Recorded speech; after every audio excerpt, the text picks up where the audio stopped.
Good morning, Catmus. I hope you had a great Easter break. You got out in the sunshine and hopefully got to meet up with some of your friends and some of your family with the eased restrictions. On my mind this morning is to talk a little bit about how we reconnect as a community. It's been a year of unprecedented change, with many of us until recently unable to see loved ones, visit our closest relatives, or even meet up with friends. And the same is true at the college. We've had a year where most of you have been at home and done distant learning for a very large part of it, and only recently have you returned to college, but the return to college has not been a complete return to normality, with us needing to continue to wear face masks, socially distance, follow the one-way system, and unfortunately not be able to engage in many of the activities we would normally do so.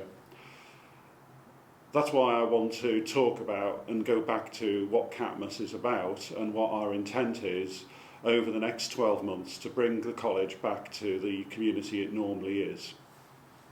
And so I'm going to start by talking about our values. I guess they can be summarised in just this very simple phrase: equal value and outstanding progress. And I want to unpick what that means on a day-to-day basis for all of us at the college. I'm going to start with equal value.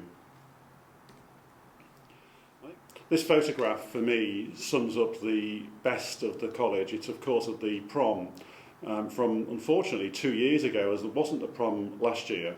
We're hoping there will be a prom this year on the last Thursday of the summer term, where we'll hopefully see Year 11 arrive in a full range of outfits and a full range of styles of approach, from tractors to limos to buses. We've had everything in the past, including people arriving in bathtubs and cycling. And that for me represents equal value, because just as students arrive in many different ways, they also dress in many different ways, each one choosing an outfit that they feel best expresses their character and personality. And as you can see, they're all pretty unique. And that is true, I think, of everybody at the college. We are all different. We are all individuals. Some of us are great at some things and not so good at others. We're not all the same colour of skin or from the same cultural background. We have different diverse interests. But that is okay. We celebrate that diversity, and we celebrate what we are each good at and contribute to that community. And that for me is a central core tenet of everything we do at the college. It should be okay to be different. Some of us are great at sport. We have a very proud heritage of Catmus sport. We usually win and have won for nearly a decade now the Rutland and Melton varsity competition, and we're very keen to get going again with that. In fact, when you look at this photo, there's about 250 of us involved in the varsity sports competition. Very large proportion of the college community, but not everybody loves sport. We should, however, celebrate with those who do love sport and celebrate their achievements and their successes. Some of us love performance. Our most recent musical was Sister Act, a great show involving about 150 different students, some of whom love being at the front of stage, like Phoebe here, who's singing as part of the chorus, or students who like doing the technical and doing the backstage work, doing the light and doing the sound, or doing the stage work, or doing the directing or the dancing or the choreography. Each of those people bring different things to our community that we should celebrate. Some of us are academic, some of us like study, some of us are really good at it. We had a group of students last year who programmed the International Space Station camera and did some work on the Coriolis effect connected with cloud formation. Highly technical, academic work that we should celebrate just in the same way as we celebrate those students who are involved in the musical or those students who are involved in sport. I think each of us have great talents. Every single member of our community adds something to the community. And so I love this saying from a student in a survey just a few years ago. There's almost no rules at Catmus until you break the rules, and then there's lots of rules. And it sums up our approach, really. And the same is true when it comes to when things go wrong here. That core value of equal value is an important thread. We should celebrate each other for what we bring, not castigate or take the mick out of, or be nasty or horrible because of someone's gender identity or their sexuality or their cultural heritage or the colour of their skin. There's no place for that at Catmos. I don't ever consider comments that are derogatory to another as banter or just a joke. It's not acceptable to be making sexually derogatory remarks to a girl. It's not banter, it's not funny, it's not. And that's where this student's comment about there being no rules comes in, and I think it's very true. We try to open our college up to you so that you can come in early, you can stay late, you can use all of our facilities, enjoy everything that is part of being Catmos. But if you can't fit in with that, if you can't tolerate other people and show them respect, there can't be a place for you here ultimately. But that's not to say that our first instinct when people make a mistake and say something they shouldn't or do something they shouldn't is to permanently exclude. That's not the case. We're a school and our primary purpose is to educate. And so if people aren't pleasant to somebody else, the first thing we try to do is give them support to understand why what they've said is wrong or what they've done is wrong, and to correct that behaviour. The sort of support that we put in place is outlined here. So students who get things wrong on a repeated basis are assigned a key worker. This is somebody who works in client services, who will meet with them on a daily basis. They're likely to be on a report of some description, which they have to show to both the key worker and their parents each day.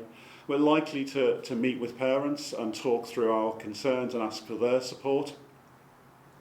Many students who've got things wrong will have limited time at lunch and break to be with their friends. They're more likely to have to report to a key worker. They may have to work in client services for a time being. When people have said something that is unpleasant to someone else, we ask them to apologise. I think that's an important part of the process. Often we'll bring the two parties together when there's been a disagreement, where they can talk through what went wrong and apologise face to face. If that's not possible, because perhaps the victim is really uncomfortable, then we will issue a letter of apology. We'll let the victim know as far as we can what has happened and what we're going to do about it, so they're reassured that we've taken action and the behaviour won't be repeated. Unfortunately, sometimes the behaviour is repeated, and it's really important on those occasions that we know about it and that incident is reported to client services, because what we will do is escalate the intervention that we put in place for repeat offenders. We don't ever ignore an offence, but as I said earlier, our first instinct is not to permanently exclude, but what we will do is escalate what we do. And if that doesn't work, then we'll start talking about managing a move to a new school, where perhaps they can have a fresh start and learn from their mistakes. In very rare circumstances, I will permanently exclude, where despite all of that support, their behaviour continues to decline, or they continue to be horrible to other people. There is no place ultimately for students who are unpleasant. None of that is acceptable. If one part of our ethos is about equal value, which in summary is to respect one another, the other aspect, which is just as important, is outstanding progress. And it would be easy to think that's just about how well you do in your lessons. You know, at the college, we're proud of the fact that we're in the top 15% of all schools nationally for the government's progress measure. That's some achievement. But outstanding progress isn't just about how well you do with your GCSEs. It's about that bigger picture stuff, about those broader skills of leadership, of teamwork. This was really brought home to me over the break when, like many people, I was very saddened by the loss of Prince Philip. He started the Duke of Edinburgh scheme, something that I think is a real cornerstone of what I mean about outstanding progress. The Duke of Edinburgh scheme, which is something we offer to all students from year 9 onwards, involves many of the aspects which I think contribute to outstanding progress. Volunteering in the local community, learning a new skill. And then finally, the favourite part for many is the expedition, where you plan a route with a team, you go out for that route, you go out into the countryside, you camp out, you carry everything you need with you, you cook your own meals, you plan your own route, you inevitably get lost at some point, and you have a great time with a group of people that perhaps you didn't even know before the expedition started so well. If you haven't considered D&V, then please do think about it when it's offered. We're going to restart the programme fully next year and use it as a real launch of getting back to normal, of offering trips and visits outside of the college. I think it's a real key part of what I mean by outstanding progress. The other aspect which has unfortunately been diminished this year is the electives programme. I know from the Student Council you are very keen to have the full range of electives. So am I, and I'm really looking forward to offering again those 100 different electives where you can get involved and learn new skills across a broad range of the arts, cultural activity and of course sport. And we will look at that again next term as social distancing starts to ease again. One of my favourite things just before lockdown was off to Iceland and taking photography. We traditionally offer about 100 different trips and visits over the course of the year. I'm very pleased to say in the summer term we will start to offer new trips and visits, local day trips to start off with.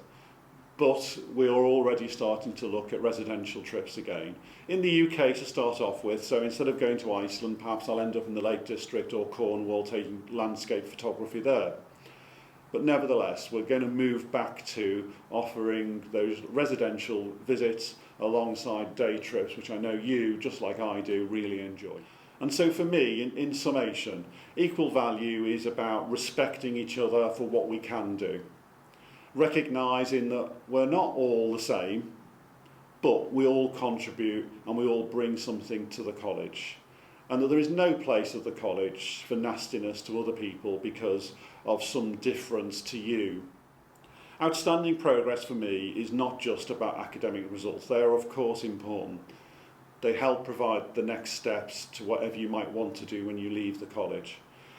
However, it's also equally important that you get involved with the wider life of the college, whether that be sport, music, drama, the arts, or academic work. It's not good enough just to attend lessons at Catmus. We want you to become all-round characters that are great leaders, that will leave here, and in whatever field that you decide to go into, you lead the way forward and become the future champions of a more inclusive society where we respect one another. Thank you for listening.